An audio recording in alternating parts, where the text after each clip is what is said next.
Literature is the DNA of a culture. When you want to know what happened during an era, you look to the word, whether that word is a book or a song. I promise you, we as a people will get there.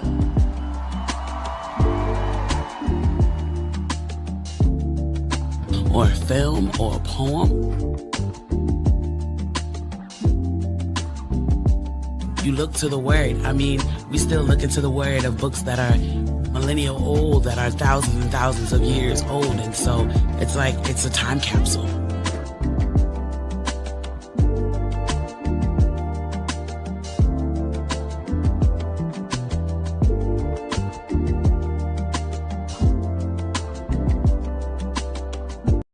Hey y'all, welcome to Inside Out Podcast Season 2. I'm your host, Yhá Mourhia Wright. The intention of this podcast is to enrich your life with behind the scenes interviews and conversations from thought leaders, entrepreneurs, and creatives about how they live their lives from the inside out. Enjoy. Hey y'all, it's me, your fave, Jazzonfire. And if you are seeing my face, then first of all, Happy New Year, Happy 2026, and welcome back to In Creative Color. And y'all, this is the first show of the year. So again, Happy New Year to everybody. I know y'all have missed us. I hope y'all have enjoyed the holidays.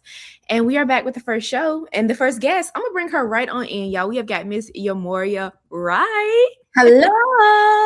Yhá Mourhia, how are you? I'm blessed. Too blessed to be stressed. How you doing? Come on. Amen. Same. Same.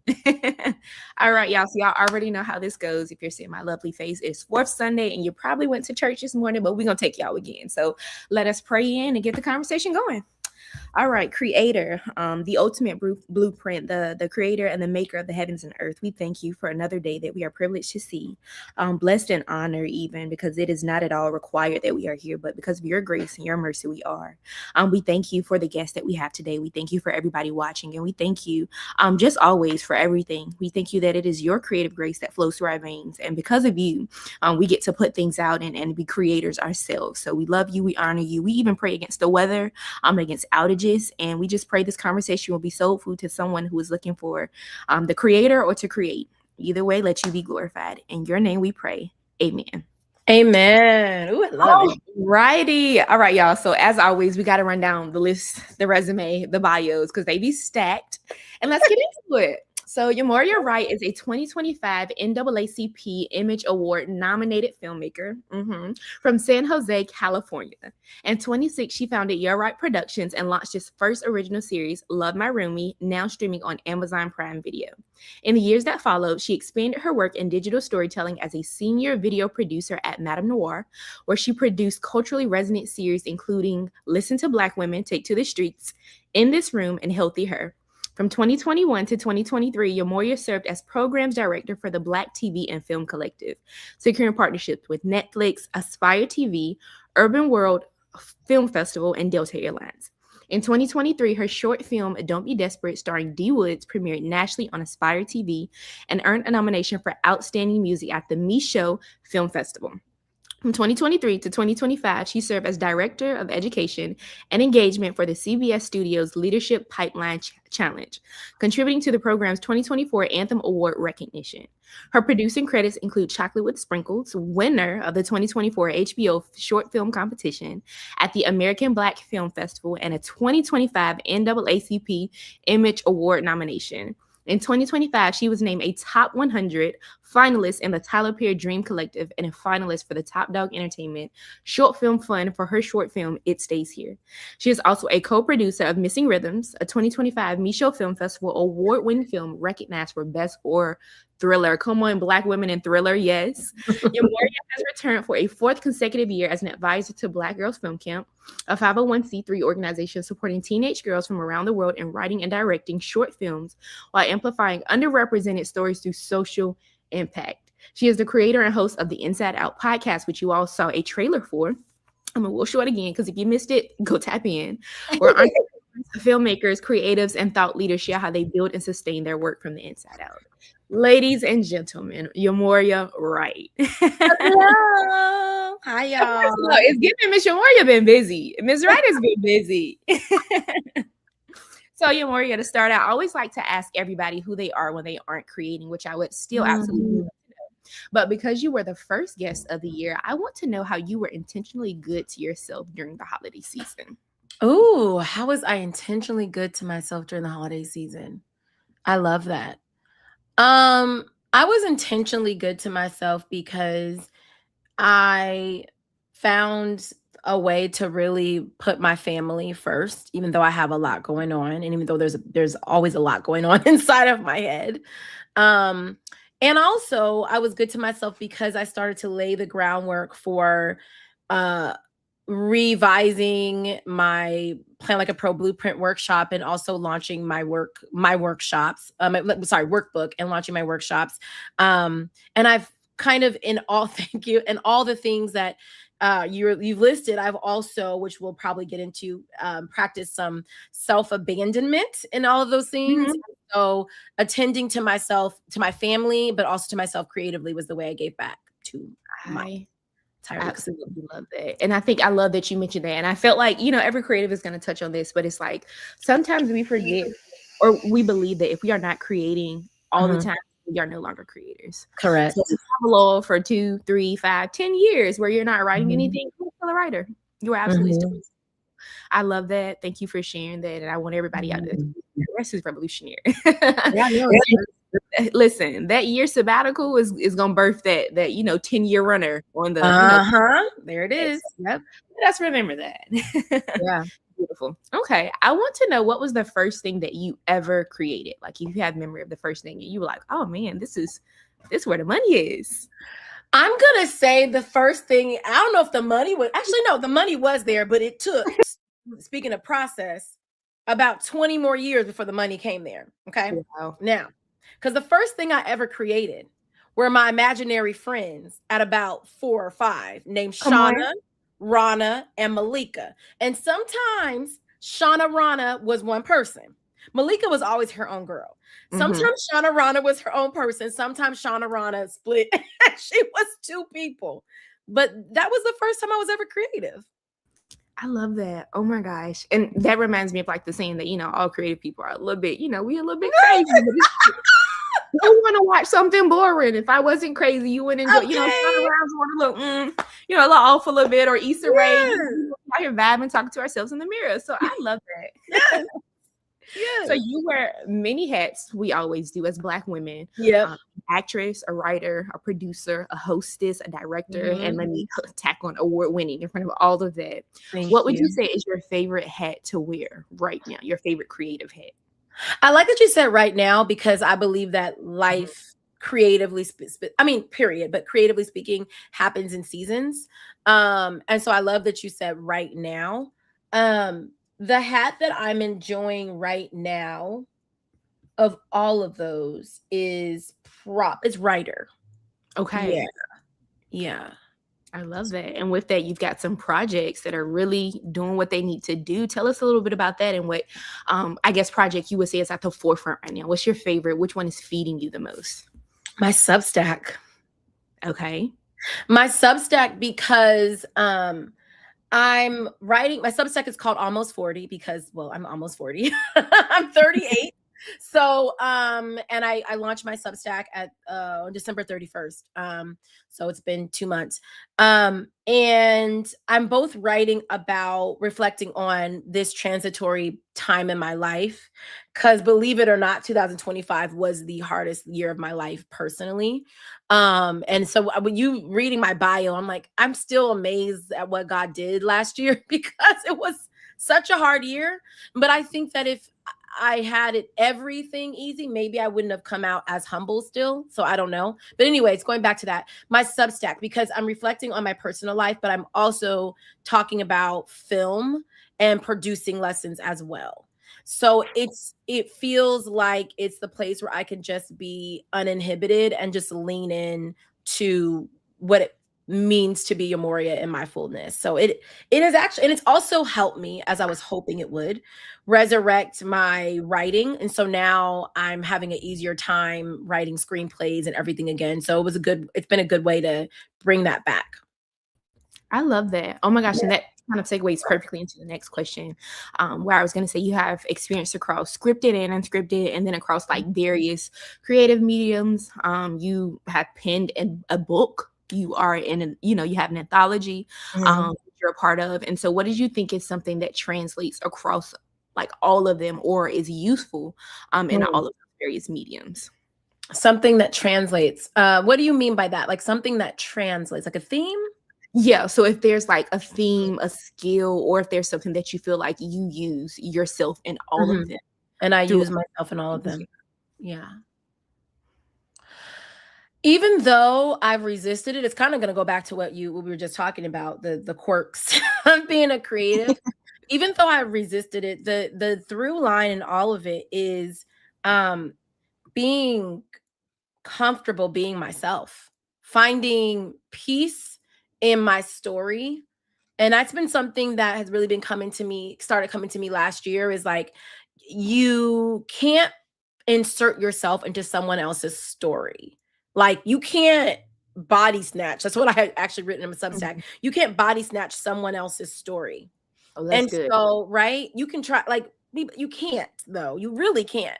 Because even in that's your story about trying to, live someone else's life. So the through line in that is being able to be in my story and make peace with my story. That is the good, the bad, the in between. to make peace with what it means to be Yhá Mourhia Wright, born October 3rd, 1987. Yeah, body sense. Yeah, that's the main thing. That's beautiful. Oh my gosh. I think I'll take that one. I know I'm putting that one in my back pocket. Yeah, but I love that. Yeah. I'm like, oh, tea. Okay. Yeah, you And can't. You only have your story. That's it. Yeah, literally. Oh my goodness, that's so good. Mhm. And then I know we touched a little bit about the anthology, Yeah. and then you kind of talked about how you listen to the bio and you're like, wow, I can't believe like God moved and all of that, like and all of the mess. God did miracles. And that reminds me of kind of what you mentioned in my research that I found, that you said you alchemize your pain into a testimony, which I love words. Like I wrote that. That's tea. But yeah, and so I think many creatives do. I know personally I am. I won't say guilty, but also like that's something I'll do a lot. And so a lot of, my projects are birthed from pain. And so what's the importance of being honest and vulnerable in your work, especially as it relates to painful experiences that you may want to hold close? Well, for one, what you go through can be your trauma or it can be your testimony. So, hi, yes, words. So it can be your trauma or it can be your testimony.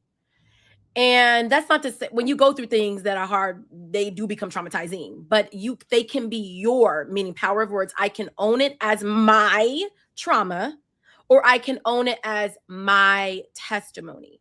If I'm able to alchemize that and to transmute that into my testimony, that's how I'm able to help other people who have yet to go through it, help other people who have gone through it, and help people not go through it.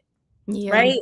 But that can only happen if I go back into owning my story and owning my testimony. And if I do that, then I can continue to help other people. And that carries no matter what we do in life. I can choose tomorrow that I don't want to be in the film industry. I'll be thinking about that all the time. I'm still here, but I can choose that tomorrow.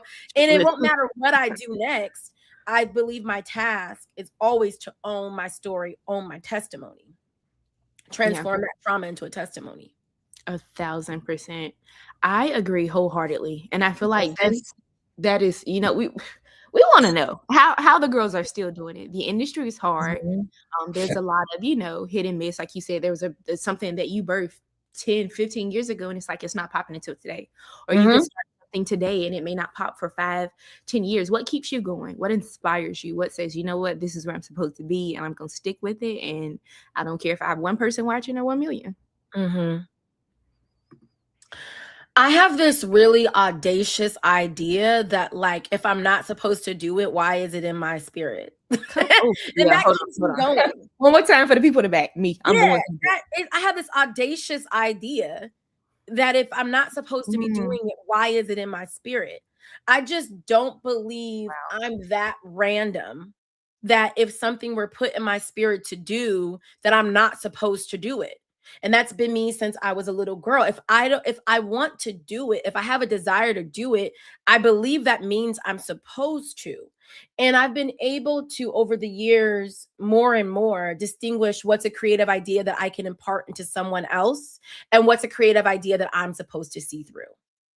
Because sometimes the way I'm built, the things that are given unto me, I'm supposed to share with other people, like, this is what you should do. And then some things are for me to do. And so my practice and my place of growth that has been a pain point is sharing with people things that I'm supposed to do and putting it on them. And then also not being able to always distinguish what idea is mine versus what I'm supposed to be able to tell other people. So that balance is important. But I mean, when it comes down to if I'm not supposed to do it, then why is it on my spirit? Oh, that's what keeps me going. And it's frustrating, right? Because I'd be like, I don't want to go through these hardships or have times where I'm financially, strapped. I feel financially broken. I don't feel financially healthy. But at the same time, if this wasn't supposed to happen, then why are all these things lining up? And I know it can be awkward to hear our bio read aloud or to read it, but you have to, it's your timeline, and it shows you like this happened, then this happened. It's like, oh shoot, I made this decision and all these other doors opened up.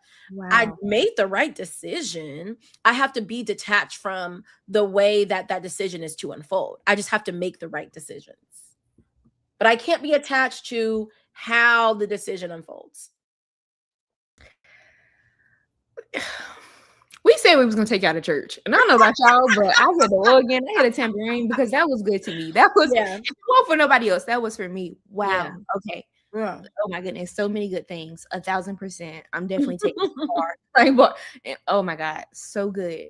I love that. I love that. And I know you mentioned that's kind of like a practice for you still. And I guess that's just a matter of like, discernment and prayer or whatever it is that works for you, that helps you figure out what your avenue is. But I love the idea of like learning, because I feel like, especially as Black people in the industry, as an industry that doesn't want to see us win, that doesn't want to represent us, that doesn't want to see us represented, people can get stingy. People can get stingy with ideas, collaboration projects. And I think that's extremely important to note, that sometimes, you might get a vision and it's not necessarily for you to go produce, direct, write, create, finance, and edit. Come on in, we got to share.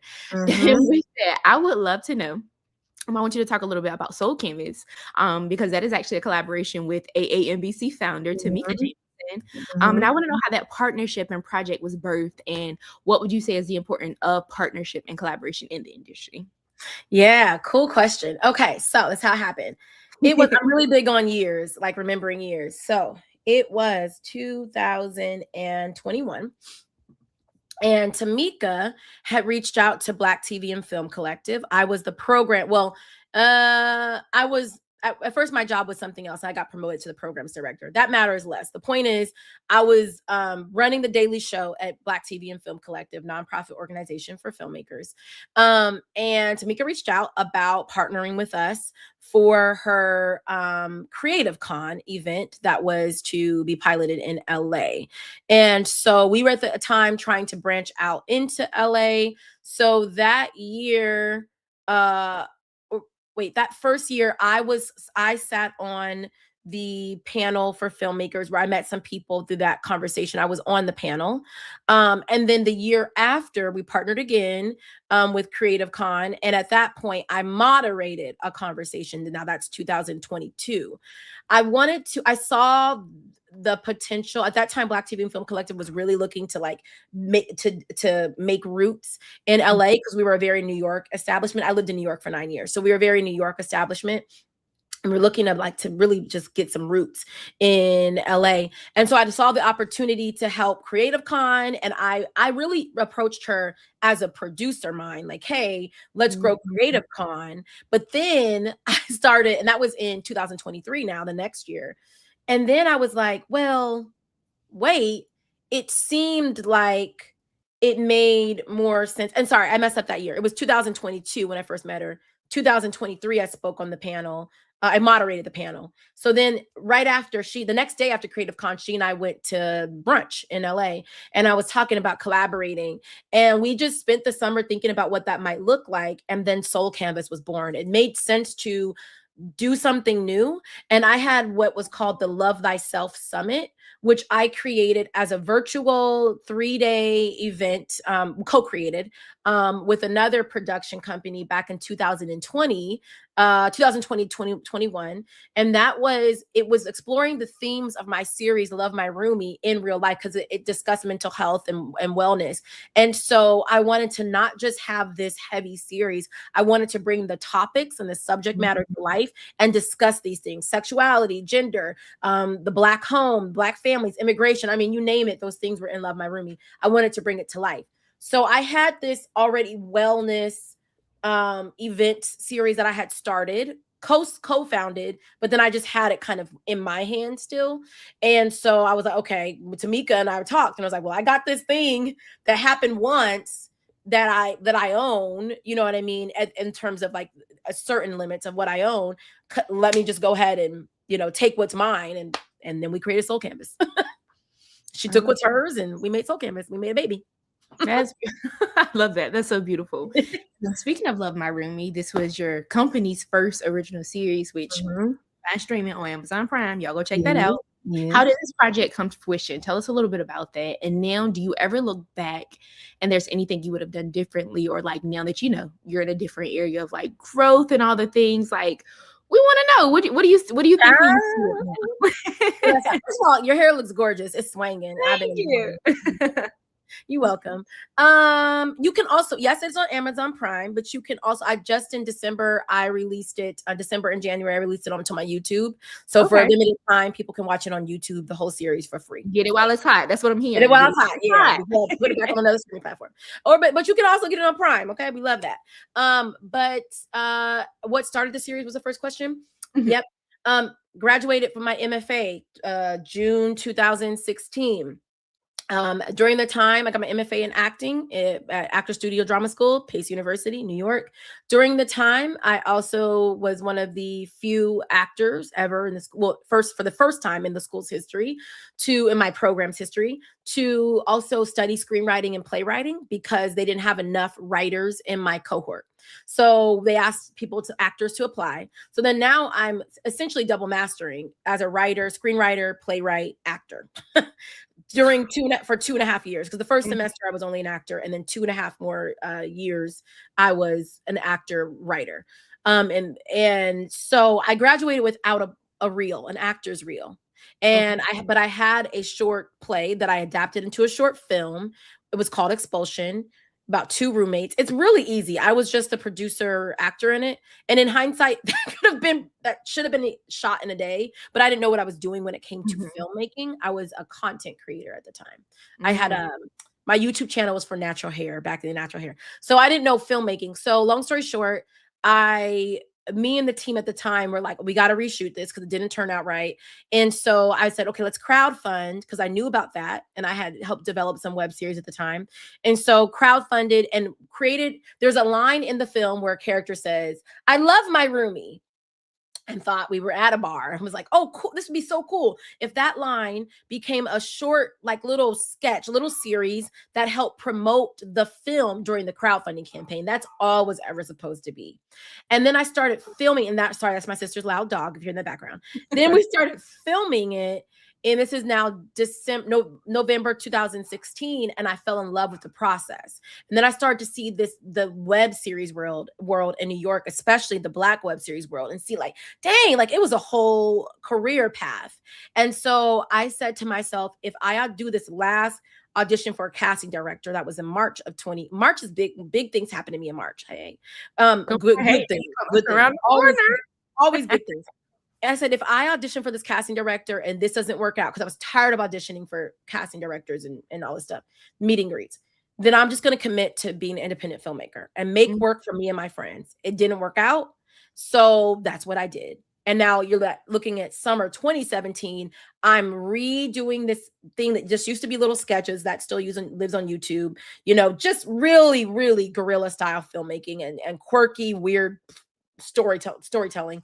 And developing it into a whole series. And I committed to that process for many reasons. I kept going to film festivals and seeing content and learning in the process. So once I thought I was done filming the series, I'd be like, oh, I didn't do that right. Oh, I need to hire a script supervisor. Oh, I would learn, and I kept filming. So really started in 2016, filmed in 2017, filmed in 2018, filmed in 2019, filmed a little bit in 2021. So it came out before I finished filming the series finale. Come on. Yep. And released it on Amazon Prime at the end of 2020. So my entire 2020, for the most part, was pushing that series through post-production so that it could come out in December 2nd, 2020 is when it came out on Amazon Prime Video. What would I change? Yeah. Or if you look back on it now, what is like, okay, I don't do this no more. Or like, this is what I do now. Or like, what are things that you notice then? Obviously being in a very different space than you are here now. Oh man. I was able to implement some of those changes into the following projects, whether I directed or produced. So my next project I wrote, directed was Don't Be Desperate. And I was able to put a lot of lessons into that. And some other projects that never got off the ground that I keep trying to revisit that I need to do. But first things first, and this is my advice to indie producers, especially those who are just starting out who aren't sure why you're not getting the response that you want from your talent or your crew. Be very discerning on what's an email, what's a phone call, and what is just something that you need to talk to yourself. I came from a business background too, I should say, before I did theater, and I always had a 9 to 5, and I studied business in high school. So I was groomed in high school and that's a wrong word. I don't like that word. I'm sorry, y'all. Ugh, that word doesn't mean the same anymore. I think it always was a bad word. I was trained. But I really was, though. I was trained at an early age to think have a business mind. And so I would send emails, but I didn't understand that not everybody thought of this like another 9 to 5. And they had, my mind's able to do certain things, and I didn't understand that. So I would be more discerning. And I would also, which I did eventually, build into my agreements a certain level of PR that I would ask my talent and crew to do when the series came out, and be transparent with them about what my expectations were. We did fine for Love My Roomie. Could have always been more amplified. It always can. But I also didn't understand how long it was going to take me to complete it. And then I would say I also wouldn't have done much differently. Okay. And not because it was perfect. I don't know what else I'd do differently, because that's the only reason why I can give people advice now. Yeah. But if people would ask me what are the lessons I learned that made me a better producer and director, writer, and human being, I can tell you those. That's perfect. I think I would have failed more publicly if I had it any other way. So I'm happy it happened how and when it did. I love that, because what I'm hearing is that you kind of became I won't say filmmaker by accident, because God don't make mistakes. He knew what he was doing, but you kind of stumbled into it. Like this, there wasn't intention. I would love to know what you would give, or what specific advice you would give to maybe content creators who feel like they may be niche, stuck in that space, and they want to transition to filmmaking. Because you just said it yourself, you weren't a filmmaker, you were a content creator, and therefore that's different. What advice? And so I was a theater kid, content creator. So I got my bachelor's in theater. So I was an actor turned into, and graduated undergrad in 2009, and then fell into content creating because I loved consuming natural hair channels, and I thought I was good. And I was actually, I'm not kidding you. If I would have kept that going, I would have seen $1 million probably about 5 years ago, if not more, because I was already doing partnerships and affiliates back then, and I didn't realize what it was but then I stopped because I went to grad school and I couldn't manage both, or I didn't think I could. But to content creators, I would say, number one, forget anybody who tells you that you can't because you didn't go to film school, blah, blah, blah. Like, take that out of your mind, get those people out of your algorithm, stop looking at that content so the algorithm doesn't serve it to you. Because by the way, when you stare at the stuff on the algorithm, you might be like, I don't like this stuff. But if you're looking at it, sorry to burst people's bubbles, but like, that is showing the algorithm that you want it. So stop. Hate is engagement too. Yeah, hate engagement. Yeah. So don't engage with anything so that curate your life so that you are only around anything that encourages you to do it. You know what I mean? I would also say, as a content creator, you likely understand a lot more about what it takes to make a big box office hit than you realize. You probably understand brand partnerships, sponsorships. You understand that if you're using this lotion, this body butter, you're putting it on your hands because the company's like, we just kind of want you to casually put it on your hands so people can start becoming curious. And you can be like, y'all, my hands are ashy. If you're wondering what lotion I have on, it's in my description. You understand product placement. We need that in films. Guess what? It offsets costs. Yeah. So you understand a lot more than you do. So my first thing is trust yourself. If you're attracted to it, it's in you, but also be willing to be a student. So if you want to be an actor, please take acting classes. Please do not assume if you've had no training that you can just get in front of a camera and do well. Maybe you can, but please respect the craft. At the end of the day, anybody who's a purist and like, these influencers aren't really actors, a lot of that is bitterness, but all of it, a lot of it is also that people just want you to respect their craft. Yeah. Because it is a craft. And that's the same if you want to direct, etc. Read books on it. I'm assuming if you're a content creator, you know how to utilize all the TikTok and YouTube and Instagram reels very well. Watch people talk about it and just really, enmesh yourself into that world. But don't let anybody tell you that just because you've created content that you don't know how to do it. Chances are, and I'm gonna release a video on this in a couple of weeks. I just filmed it on Thursday. Yeah, it's down at the bottom. Right? It's gonna go on my YouTube. So subscribe to Yhá Wright Productions on YouTube. But chances are if you're a content creator and you want to go into filmmaking, and you commit to it and bring that same grit and that same ingenuity, you'll be very successful. Because a lot of influencers, content creators have a drive and almost like, again, that audacity. They're audacious enough to think that they can make something, a career or a life out of creating content around a thing. The thing might even be themselves. Might be blogging. So that same grit is going to get you far. And don't let anybody who is more of a purist and went a traditional route discourage you and like just keep them out of your algorithm. And I mean that in real life and figuratively. Like, you're not even in my algorithm. In any space, in any way. I love that. And I will wholeheartally agree. I tell my friends, family, everybody all the time, like, they had called me in 2016 when I was on the TikTok and I was on listen, I would be but I'm like, I don't care no more. And I'm not gonna lie, I ain't got the drive and I ain't got the audacity. You know what? Like, I'm one of those people where it's like social anxiety fears me, but I'm sorry, I can't film in the airport. I can't do it. Like, folk watching me gonna the content creators like really lock in, go take them some classes. They want to go to filmmaking, like you said. I think that with the drive that they have, 1,000%. So that's one of my hot takes for sure. Like, the content creator, they where it's at, but I'm like, yeah, I can't. And also, y'all, like transparently, like, I'm gonna continue to play these bangs because they're fun, and I also like I never know how I want them to be. So I like to acknowledge things like, you people like, dang, this girl and her bangs, and it's like, no, yeah, that's they're actual character in my life right now. So it's a main character. Having bangs as a Black woman is absolutely like personality trait, top 10 main character. Yeah, absolutely. Girl, flick those bangs. I was trying to think. I'd be like, what do they want? Yeah, because if like you're not doing it, I don't think you're wearing it right. Take them off. Cut them off. Take them out. Yeah. I love us. So speaking of hot takes or creative hot takes, I want to know, what is your favorite, if you have one? So if you need a second to think about it, there was something in your Substack, in your YouTube channel, that I thought was juicy, and I'm like, oh, we're gonna talk about this. And you said that the 9 to 5 might be the best creative decision you can make. Now this one might get the girls ready to tussle, because coming out of undergrad, I was sold. Now I won't buy it, but I was sold the starving artist on the couch dream. And even I feel like the industry is torn between people saying quit your job and go for it. That's the only way you're gonna do it.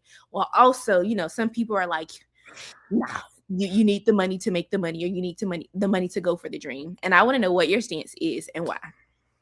Okay, so I'm gonna start with a great question. I'll start with going back to where I'm going. That was weird. That's okay. Going to where I'm going. Where you going? Black colloquialisms. Yeah, I understood it. Right. Be in your own life. That's the first thing. When you're in your own life, you understand that what might have worked for person A and you are person B. I don't mean B. Okay, you're A1, okay, whoever. Because I'm not saying you're not a main character, but I'm saying what worked for someone is not necessarily what's going to work for you, because they are in their own life.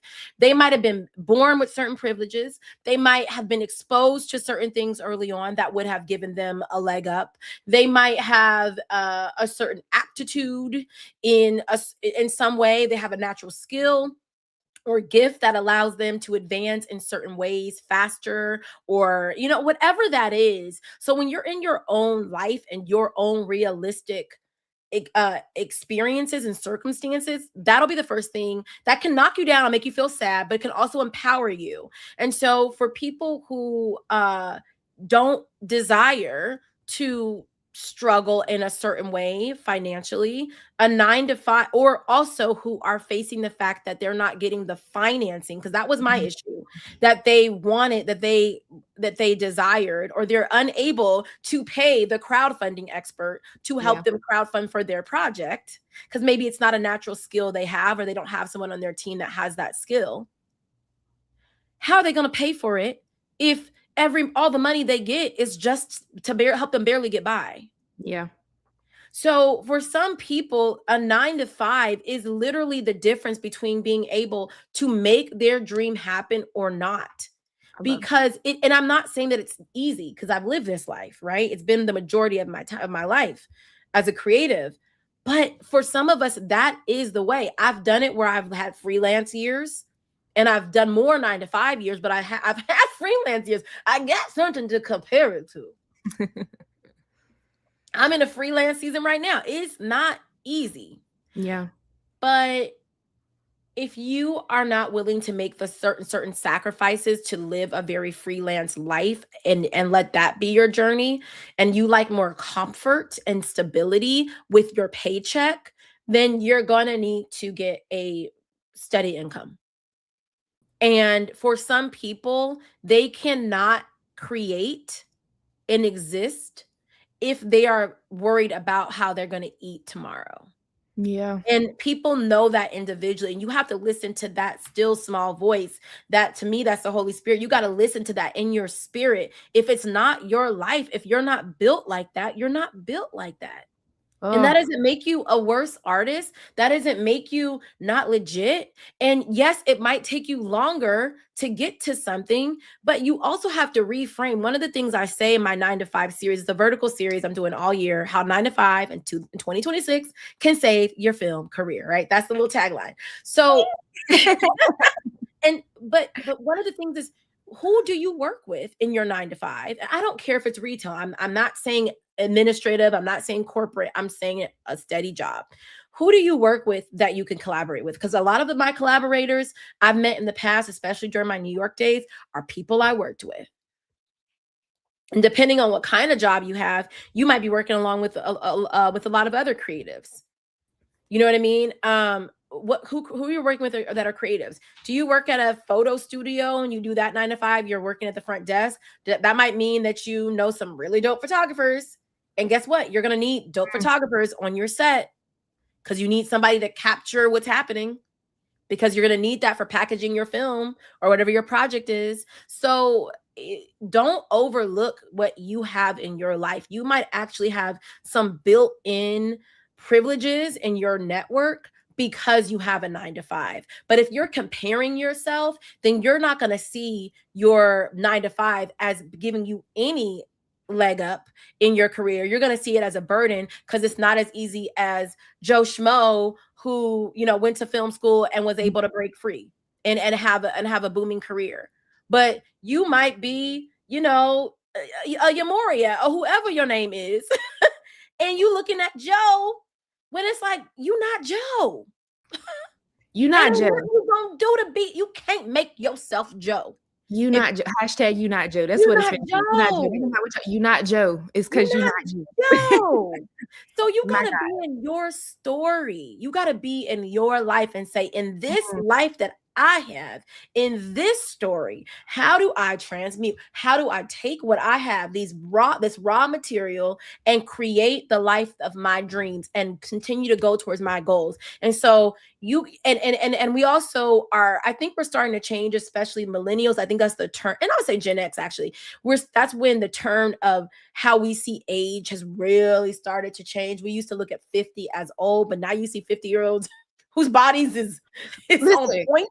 Miss Angela still look good, right? Miss Angela still look good, right? And so you see, so also I think another thing, and this is going to be specifically, I'm going to say this is a thing, everybody, but I'm going to say women, because of how society talks about our clock. You also have to combat that shadow negative whisper that you're running out of time, or that you're not as viable and interesting because you're not in your 20s. or because you're in, reaching your whatever idea you have in your mind that like I haven't gotten here by the time I'm 30, so maybe it's not meant for me. All that you need to do is make sure you do everything in your capability with what you eat, how you rest, how you take care of your mind, body, and spirit, so you can be a fly 50-year-old and you can still be popping, look better than you looked when you were 20. And maybe that's when your career will pop off. You don't got to look at getting older, meaning you're going to be less interesting, because the reality is the older you get, ideally, the more life you're living, more experiences you're having. So the better your work ideally should become. And so if it takes you longer because you have a 9 to 5 and therefore you're getting older, you're not 25 and having your breakthrough moment. Maybe you're 35 before you have your breakthrough moment because you've had to work a 9 to 5. That's 10 more years of life you've lived. How in storytelling, that's an advantage. In filmmaking, theater, content creation, all storytelling, it's an advantage to get older. Don't let people say that it's not and convince you that. Again, get them out of your algorithm. Oh my God. Like it's girl math, but to like another level. Like, I don't know, the woman math. I don't know. That was just, I'm over here like, the numbers are, the math. Oh my God. I bet. I love that. So many gems within that. First of all, I'm here. Nothing is wasted. Nothing at all is wasted. I love the idea of like your 9 to 5, which I feel like I just got this nice little revelation. Holy Spirit, boop, bought me in the back of my head. But I complain about my job very, very often. I'm like, okay, God, like, we made this pivot from, creative, the industry full time. And what you doing? Give me my job back. And he's like, okay, well, have you ever thought that, your job is the provision for what you actually want to do? And I'm like, ooh, them was my edges, my bad. Forgive me. So I 1,000% agree wholeheartedly. And then just the idea that like, stop looking at other people. You not Joe. You are not Joe. Like, Joe, just picked up and moved to LA and, hopped on a Disney show. But it's also like, okay, Joe parents got it like that. And yours don't. You're not Joe. That you're not Joe. I love that. I want y'all to literally go write that somewhere. Like, you not Joe. Yeah, like I am not Joe. I am whoever your name is, and I am enough. And my story is enough. And my story matters. And my path, my journey matters. And it is significant to the world. Joe got his own. We don't need him in you. We need you in you. Be in your own body. Be in your own life. Oh, so many. Y'all have got to make sure it's on the bottom of the screen. It's on the bottom of the screen. Y'all have got to keep up with Yhá Mourhia, from the Substack to the YouTube to just the content. If this is what you get here, just 40, 45, 46 and counting minutes. Just tea. Y'all better come get y'all juice. More, thank you so much for being with us. We want to know, in final words, what's feeding you right now? What can we look forward to up next with you? I know you tease some tea coming up on your Substack. So tell us where we can find you, what's coming up next, and what's good. That's a great question, because I got some things moving and shaking. I'll say the easiest way to know what I'm doing next is probably going to be YouTube and Substack.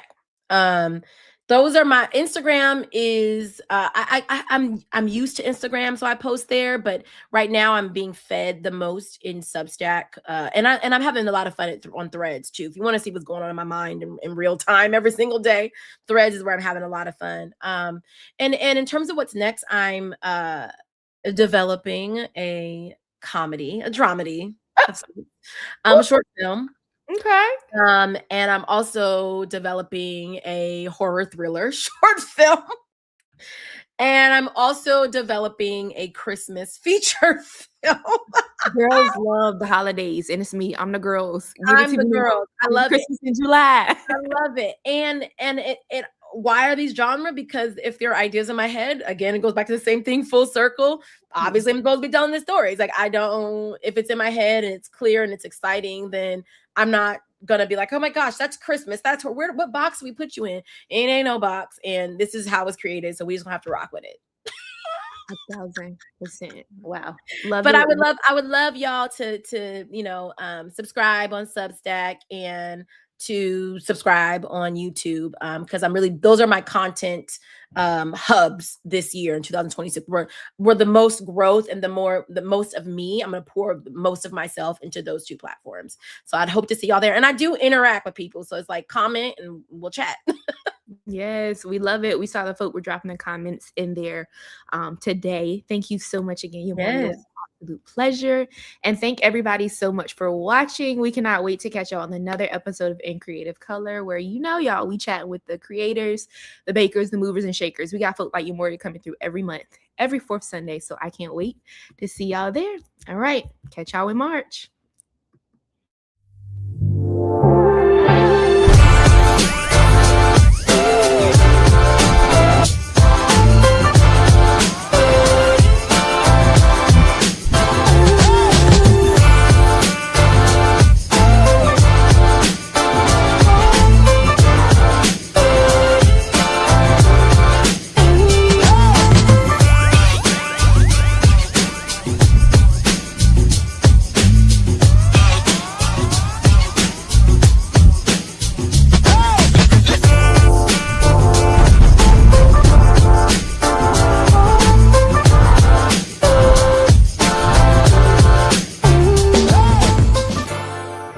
Hey y'all, welcome to Inside Out Podcast Season 2. I'm your host, Yhá Mourhia Wright.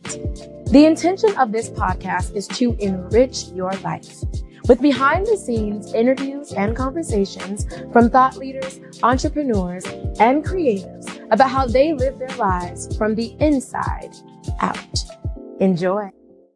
Hey y'all, I am Jasmine Bunch, but now and forever to be known as your fave Jazzonfire. And I am one of the newest hosts of the Sunday Craft Chats. Catch me every fourth Sunday hosting In Creative Color. Can't wait to see y'all there.